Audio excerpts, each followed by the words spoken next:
Why does it matter that Georgia's got a rich 100-year history of conservation? And where does that leave us as a state going forward for the next 100? Well, if we don't preserve something, then everything could become nothing but development, and not just urban development, but also exploitation of resources, clear cutting of property. Those kinds of things could take place out in the countryside if we aren't setting aside forest land, parkland, whatever else.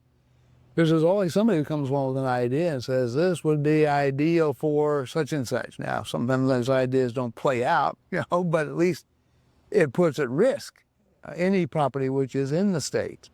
So the idea behind conservation is that it's twofold. One is that you may enjoy it in your own lifetime, but also by preserving it, then for those who come after you, there is something which would look like what this entire area would look like, say, 300-400 years ago. I mean, this is not old like in Europe. No. Right. I mean, 300 years ago, this area was right in the age of civilization, where we sit right today. So there's been tremendous transformation, timbering, things like that, which cannot be restored. I mean, you look at some of those pictures that were taken, say, up in the mountains of North Georgia, where you had these trees which were literally diameters greater than this bench we're sitting on here, and you see, the workmen standing on that. That'll never come back. So what we're doing today is trying to preserve, not the giants that are gone, but at least some moderate size trees. Do you see the history of the 100 years that we've been looking at as being headed in that direction and where it might have started? We were talking a little earlier about farmers. Farmers as being involved in this. That's not something I've studied, so I really don't know where the genesis of it is. Nationally, things like John Muir and people like that were important. Having the ideas, whether someone here in Georgia picks up on them. Because what I'm not aware of is of candidates for governor or other top positions running on a heavily environmental protection platform. They simply don't run on that. They run on development. And indeed, I would say, at least beginning with George Busby's governorship, that's part of the unwritten job description for a governor is development, going out and attracting investment around the country, but also around the world. And those things may have a place for conservation, but that certainly is not what they're about. I mean, they're about redevelopment. And that seems to be at odds then. Well, it does, right. That's what I'm saying. So I can't point to a particular governor and say, well, this was the environmental governor. We can point to governors and say, here's the education governor. And lots of governors run on that. Or candidates, I'm going to be the education governor. But I don't think we have anyone who would be considered to be the environmental governor. Why do you think we are developing so fast, and are we doing enough to protect the other parts of Georgia that may or may not need? Yeah, we're developing fast because this is where one can come and get jobs. I mean, this is what prompts people to move around, is where are employment opportunities. And so, our leadership has done a lot to prepare for that. With the Atlanta airport being a place where you can fly almost nonstop any place in the world. So that makes us attractive for people who do have companies or whatever that are involved worldwide. We've got the interstate highway system, and this all goes back to the development of the railroads. So, Georgia is still reaping the advantages of those people who put the railroads through Atlanta, back 150 years ago. And so we continued to build on that. What's the cost that you've seen in the last 10 or 15 years for a politician taking a firm stand like Jimmy Carter did on Spruill Bluff, or others saying, no, we're going to set this aside, or no, we're going to just fund it? I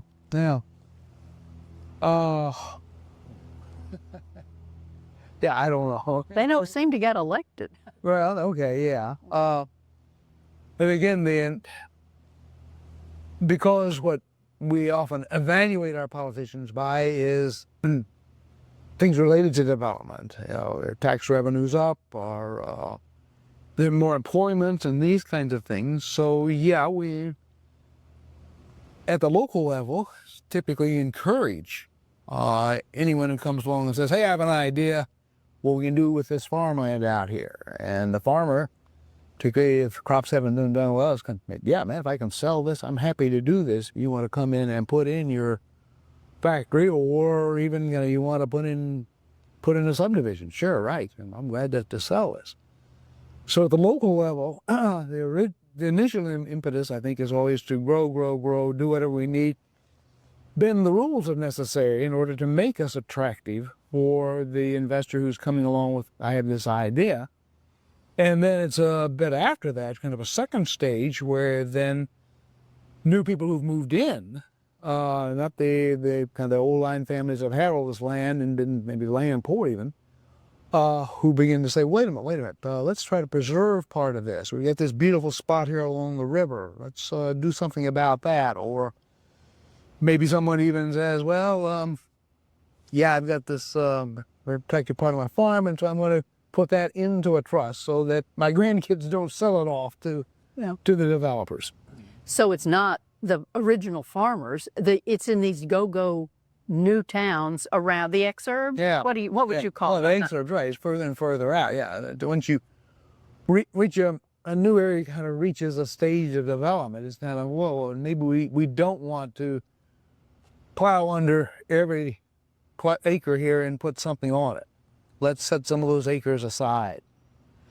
Do you see in the next round of elections that will gain much traction in some of these sensitive electoral districts that have got a couple of congressmen coming? No, I doubt it'd be at that level. Now, I think what you do see is much more at the local level, where at some point then, yeah, people running for the county commission, some of them will say, let's preserve and not just develop. And part of what drives that is your electorate that's saying, traffic's going crazy here.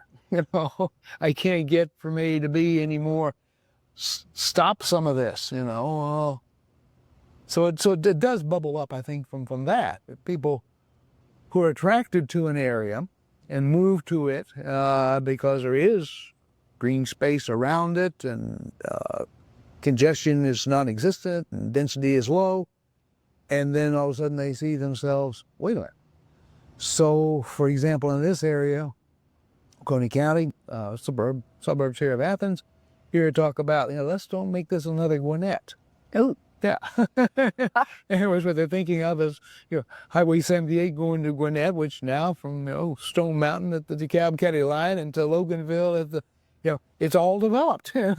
Yeah. Yeah. It's funny to think about traffic being a great predictor of conservation. Yeah. Because you want to stop it. You want to slow it down. Yeah. Oh, that is entertaining. That is a useful thought. It also says that local is going to be the place where people will make the decisions that help birds and people thrive. Yeah. I mean, at the federal level, there have been, of course, the national parks, national forests, BLM, all those kinds of things in the past. Yeah. And currently, the idea of Georgia getting its first national park down at Okmulgee Mound. So, yeah. And then they're expanding that, I believe. So that's going to be a bit more land set aside there. So there has been a role for the federal government at that level. Now, right now, maybe not as much.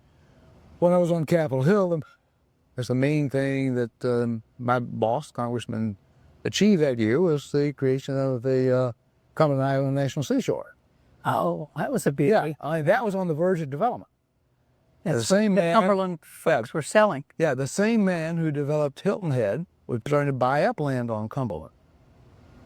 I think he wanted Ossabaw too, now that I remember. They might have, but they'd already cleared out a landing strip on it. And so, I mean, it was literally saved at the last minute because that was the last year that area was in my boss's congressional district. And he'd been working on this for 6 years or so. And so had he not come through that year, in a different district, even that person were interested in, they'd have been starting off at ground zero. I did not realize that. Yeah, wow. Wow, that's a nice piece of Yeah. current affairs. Yeah. Yeah, yeah. So if you were promoting the economic booms in Georgia to continue, and that's certainly where we see the economic impact of birding at $10 billion a year coming through, how would you help make that case to the people who would Hey, feel it? money talks. And again, this is something that people are not aware of. And so, you know, there are, I would think, opportunities to show up at hearing, State House, State Senate committees, and make this argument, and maybe even to approach some county commissions. And again, make the argument that, you know, here is already a site within your county which is attractive because it's flight path, whatever, where people want to come and see these things, and they bring money. They come and they spend money. And so maybe you might want to pitch something so that in certain season of the year, you know, this would be a time to try to attract birders to come here and let them know this is a place you could come and see something which you're not normally going to see because they don't live here. Because they don't fly through here. Right. Yeah, right. Hey, yeah.